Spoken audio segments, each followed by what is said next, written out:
कहिए कैसे हैं आप। बच्चों को बिना मारे पीटे कैसे समझाएं मदर्स। अब ये सुन के आपके मन में ना दो बातें आ रही होंगी पक्का ही। पहली बात तो बिना मारे पीटे समझाना, क्या ये संभव है? तो इसका सीधा सीधा आंसर है हाँ, ये बिल्कुल संभव है, हो सकता है। दूसरी बात जो आपके मन में आ रही है कि वाई मदर्स, मतलब जैसे मैंने कहा कि बच्चों को बिना मारे पीटे समझाएं मदर्स। मदर्स ही क्यों भाई, बच्चों की परवरिश में तो फादर मदर दोनों की भूमिका होती है। बिल्कुल ठीक है, दोनों की भूमिका होती है, पर क्योंकि मदर्स ज्यादा घर में रहती हैं, ज्यादा बच्चों के टच में रहती हैं, बच्चों का खान पान, बच्चों की पढ़ाई, बच्चों की जिम्मेदारी मतलब फादर से ज्यादा लेती हैं कि नहीं। इसलिए मैं आज बात कर रही हूँ मदर्स से, सभी मदर्स से। अब बताइए आप कैसी हैं। देखिए जहां तक मैं आपको जानती हूँ, मतलब एक माँ होने के नाते, एक बेटी होने के नाते, या जितनी भी मदर्स को मैंने अभी तक देखा है, मैं जितना उनको जानती हूँ, बच्चे को तो कोई नहीं मारना चाहता। कोई मारना चाहता है कि अपने बच्चे को, मतलब ही नहीं। वो तो क्या होता है कि बच्चे इतना गुस्सा दिला देते हैं, इतना गुस्सा दिला देते हैं कि हाथ उठ जाता है। पर उसी के साथ साथ जैसे बच्चे की पिटाई कर दी खूब जबरदस्त तरीके से, फिर खुद भी रोती है। बस यही होता है कि नहीं होता। ये सारी मदर्स ऐसे ही करती है, सारी मदर्स ऐसे ही करती है। तो जब रोना ही है, बाद में दुख होना है, बाद में पछताना है, तो क्यों ना पहले ही हम संभल जाएं, हम बच्चे की पिटाई करें ही ना। देखिए सबसे पहले तो आप ये सोच लीजिए कि बच्चे की जो मैंने पिटाई कर दी उसके नेगेटिव इफेक्ट क्या होंगे।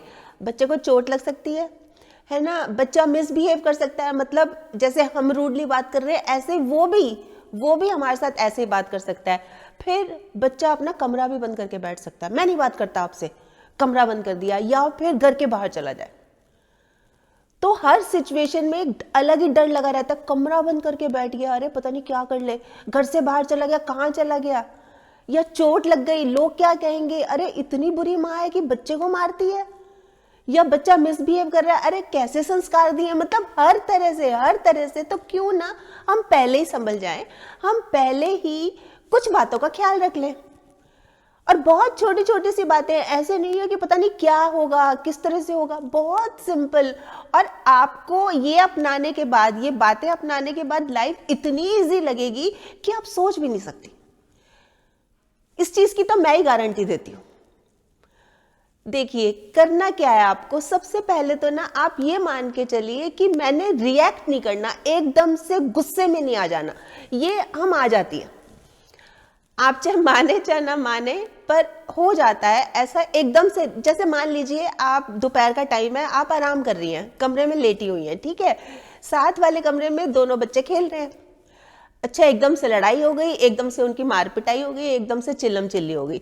आप उठ के गई तुरंत, 2-4 चांटे एक बच्चे को, 2-4 चांटे एक दूसरे बच्चे को जड़े, और आके अपने कमरे में लेट गई एकदम से। अच्छा बच्चे और ऊंची रो रहे हैं, मतलब फिर कोई तो चुप होके बैठ गया, मतलब क्या फायदा हुआ, उसका क्या रिजल्ट हुआ।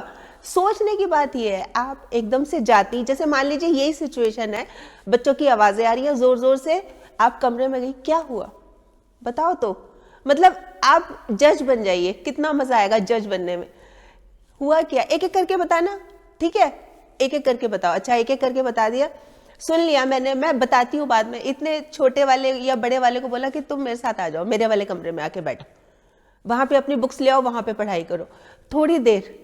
मतलब क्या होता है जब हम बात को इस तरह से टाल देते हैं ना, गुस्से को टाल देते हैं कि जैसे हमें गुस्सा आ रहा है और चलो मैं बाद में बताती हूँ कि किसकी गलती थी, हुआ क्या था, तो उससे क्या होता है थोड़ा सा गुस्सा शांत होना शुरू हो जाता है।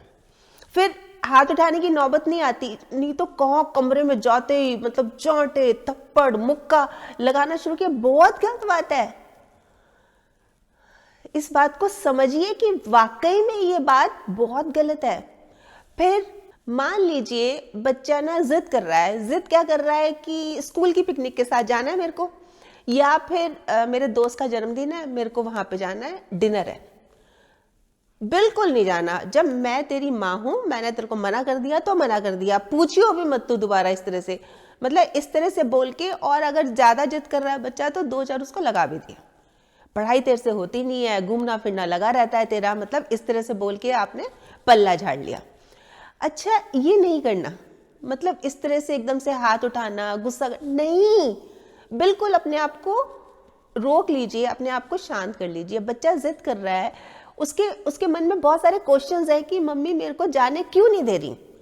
तो उसके जो क्वेश्चंस है ना, आप उनको शांत कीजिए। जैसे कि मान लीजिए स्कूल पिकनिक है, क्यों मना कर रही हैं आप?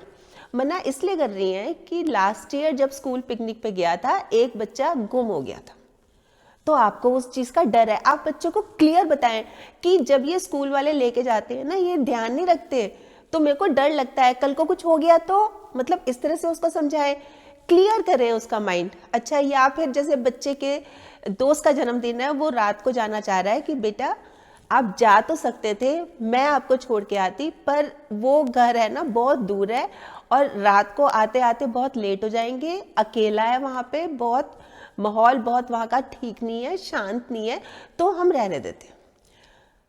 हाँ, अगर इतनी अच्छी दोस्ती है, वो वहां रुक सकता है तो कोई प्रॉब्लम नहीं है, क्योंकि प्रॉब्लम सिर्फ रात को वापस आने में है। तो अगर आप चीजों को प्रॉपर हैंडल करके, मतलब बहुत समझदारी से काम लेंगी, एक अच्छी मम्मी बनेंगी, एक समझदार मम्मी बनेंगी, एक प्यारी मम्मी बनेंगी, हर बात का उनके जवाब देंगी, कि मैं रीजन देंगी कि मैं किस लिए मना कर रही हूं, तो मतलब ही नहीं है ना कि बच्चा फिर भी जिद करेगा, समझ जाएगा। वो आपका ही बच्चा है, आपका ही अंश है। वो मार पीट के होता क्या है, मुझे तो यही समझ नहीं आता। या फिर देखिए, मैं अलग अलग सिचुएशंस बता रही हूँ आपको। कितनी बार ऐसा होता है कि जैसे हमें बहुत गुस्सा आ रहा है ना, हमारा मन कर रहा है बस बच्चे की ना टुकाई कर दें एक बार तो जाके, मतलब हमें ये लिहाज भी नहीं रहता कि बच्चे के दोस्त साथ खड़े हैं या हमारी ही कोई सहेली साथ खड़ी है, मतलब पिटाई करनी है तो करनी है, गुस्सा आ गया तो आ गया, निकालना है तो निकालना है। तो ये चीज तो बिल्कुल नहीं करनी। मतलब बच्चे के सामने क्या होता है कि ना, जैसे हम एकदम से कंपैरिजन करने लग जाते हैं। जैसे बच्चे का एक दोस्त खड़ा है कि इससे सबक ले ले, इससे सीख ले, देख कितना समझदार है, देखिए रोज नहा के आता है, देखिए कितनी अच्छी बातें करता है, देखिए तो अपना खाना भी खाता है, तू तो खाना भी नहीं खाता।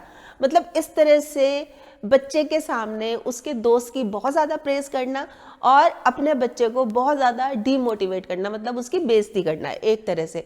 या फिर जैसे भाई बहन भी हैं, तो देख तेरी बहन को देख कितनी समझदार है, और तू देख तू तो बिल्कुल ही नालायक है, पता नहीं कहां से आ गया, मतलब इस तरह की बात है। वो भी आपका ही बच्चा है, वो भी आपका ही बच्चा है। तो ये चीजें मत कीजिए, मत कीजिए। मतलब हम एक तरह से बच्चे के मन में नेगेटिव बातें डाल रहे हैं अपने प्रति। मतलब हम ये डाल रहे हैं कि मुझसे प्यार मत करो, मैं तो बहुत ही गंदी मम्मी हूं।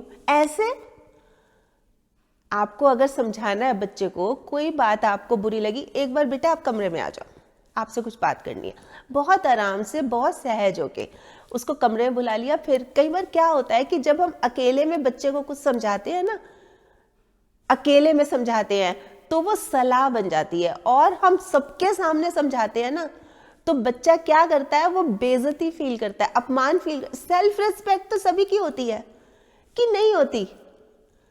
आप सोच के देखिए, बच्चे की जगह अगर आप होती, एक बार एक पल के लिए इमेजिन करके देखिए, और आपकी मम्मी इस तरह से बोलती, तो आपका क्या रिएक्शन होता? बुरा लगता कि नहीं लगता? कि आप कहते हैं हाँ हाँ मेरी मम्मी तो बड़ी अच्छी है।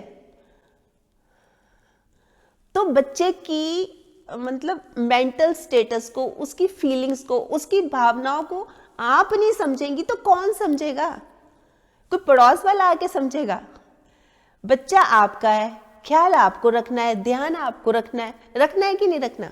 फिर एक बात और, जैसे जब हमें गुस्सा आ रहा है, हमने बच्चे की पिटाई कर दी, फिर उसके बाद जैसे मैंने स्टार्टिंग में बताया था कि खुद रोती भी हैं। अच्छा, रो के बोलेंगी मैं तो तेरे को इतना प्यार करती हूँ, है ना, तेरे अच्छे के लिए तो मारती हूँ तेरे को, है ना, मेरे को तेरे से इतनी उम्मीदें हैं, तेरे भले के लिए मारती हूँ, मैं चाहती हूँ कि तू कल को बड़ा होके अच्छा इंसान बने।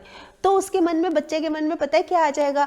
अच्छा, यही होता है, मतलब अच्छा इंसान बनाने के लिए खूब मारना पीटना पड़ता है।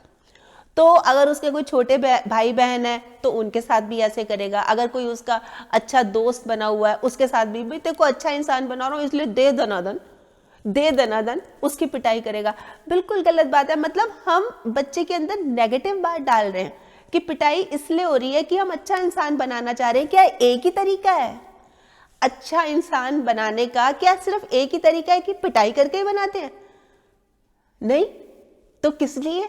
या फिर जैसे मान लीजिए बच्चे ने कुछ गलत किया, गलत क्या किया कि जैसे उसका रिजल्ट अच्छा नहीं आया, पढ़ाई नहीं की उसने, उसको कितनी बार बोला, उसकी ट्यूशन भी लगी थी, फिर भी उसका रिजल्ट अच्छा नहीं आया।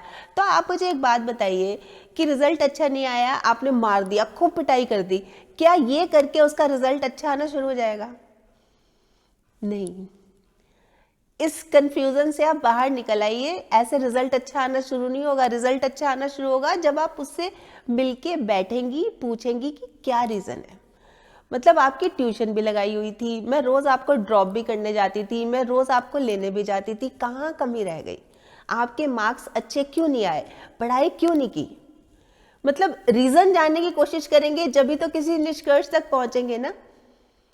मतलब उससे ये कहिए, हम पता क्या करते हैं, हम दूसरी डायरेक्शन में चले जाते हैं। मतलब एक तो मार पिटाई, एक फिर धमकी भी देते हैं, आने दे शाम को तेरे पापा को, उनसे बात करूंगी, तू बहुत बिगड़ रहा है, मतलब इस तरह की बात। या फिर हम कितनी बार ऐसे कहते हैं कि तेरे को तो ना घर से निकाल देते हैं, हॉस्टल भेजते हैं, जब हॉस्टल रहेगा ना तब तेरे को अकल आएगी, यहाँ तेरा हो रहा है दिमाग खराब, यहाँ तेरे लग रहे हैं पर हॉस्टल में जब पूरी वो रहेगी ना स्ट्रिक्टनेस तब तेरे को अकल आएगी। मतलब इस तरह की बात, ये कहाँ की समझदारी है? उसको हम कुछ इस तरह से भी समझा सकते हैं कि भाई देखो, आज से 2 साल बाद, 3 साल बाद, जैसे मान लीजिए बच्चा 8th क्लास में है या 9th क्लास में है ना, अगर आपने पढ़ाई नहीं की, पढ़ाई में ध्यान नहीं लगाया, तो किसी अच्छे कॉलेज में एडमिशन होगा ही नहीं। आपके जितने दोस्त हैं सब आगे निकल जाएंगे आपसे, आप सबसे पीछे रह जाओगे। कितना दुख होगा, कितना बुरा लगेगा। आप थोड़ा सा ध्यान लगाओ, आप बताओ तो सही आपको दिक्कत क्या है। कितने पेरेंट्स होते हैं बच्चे को आप करके बोलते हैं। मतलब जब आप करके बोलते हैं ना, तो ये तू तड़ाक और गाली गलौज ये ऑटोमेटिकली पीछे हट जाता है। तो अगर इस चीज पे भी इंप्लीमेंट करेंगे और बहुत आराम से, चलिए आप नहीं बोल सकते तो बहुत आराम से, बहुत सहज होके बात करनी है कि आप रीजन बताओ, हम उसको ठीक करने की कोशिश करते हैं। आपके मार्क्स कम क्यों आए? और देखिए, जहां तक स्ट्रिक्टनेस की बात है ना, ये बात नहीं है कि अब भी हम प्यार से बात करेंगे, चलो कोई बात नहीं अगले साल मेहनत कर लेना, ऐसा भी नहीं होता। थोड़ी सी स्ट्रिक्टनेस तो रखनी होगी, क्योंकि समय होता है बहुत कीमती, और ये जो टाइम है बच्चों का बहुत कीमती है। इस टाइम में बच्चे मेहनत कर कर अगर कुछ बन जाते हैं तो लाइफ उनकी बेहतर ही होगी। मतलब उनको इस तरह से कि देखो मैंने टाइम टेबल बना दिया, इसके अकॉर्डिंगली तुमको चलना ही है, नहीं तो फिर मिलेगी पनिशमेंट।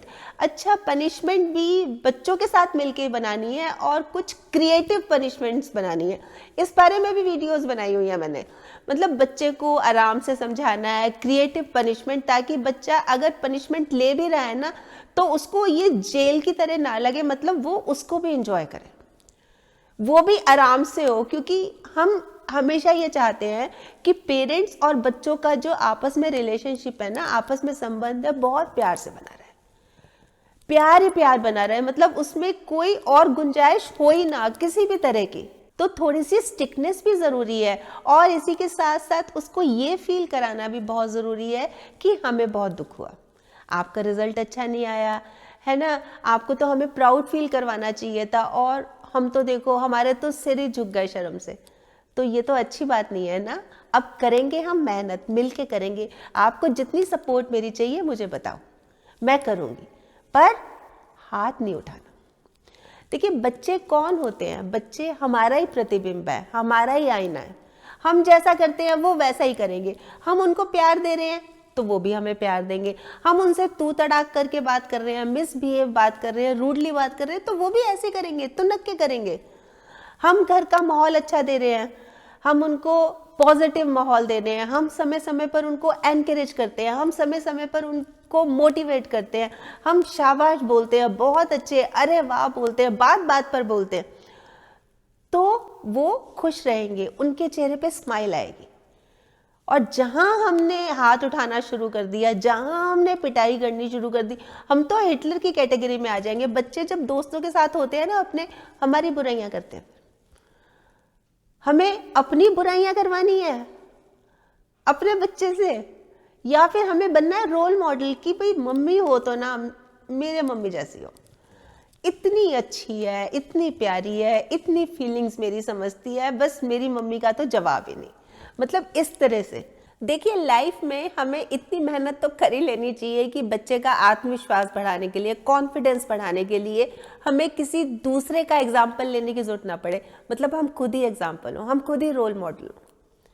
और ये काम हम बहुत आसानी से कर सकते हैं। पेरेंटिंग के ऊपर तो बहुत सारी वीडियोस बनाई हुई है, मैं यहाँ पे नीचे की तरफ लिंक दे रही हूँ, आप वहाँ पे जाकर जो भी आप चाहें वो वीडियो देख सकते हैं, या मन में कोई कंफ्यूजन हो तो वो भी पूछ सकते हैं।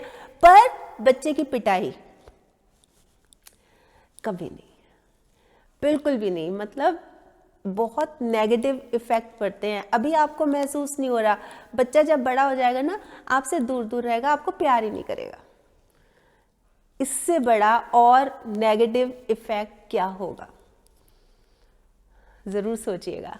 वैसे बताएं आप क्या सोचते हैं इस बारे में, आपके कमेंट्स का मुझे इंतजार रहेगा। और हाँ, अगर आपने मेरा ये YouTube वाला चैनल अभी तक सब्सक्राइब नहीं किया तो प्लीज़ कर लीजिएगा, और इसमें जो एक बेल का बटन है ना, ये भी दबा दीजिएगा, ताकि जब भी जैसे मैं कोई वीडियो अपलोड करती हूँ आपके पास नोटिफिकेशन या मैसेज आ जाए। और अगर आपको ये वीडियो अच्छी लगी, आपको लग रहा है कि हाँ हाँ किसी और के काम भी आ सकती है, तो प्लीज़ आप इसको शेयर भी ज़रूर कर लीजिएगा। ठीक।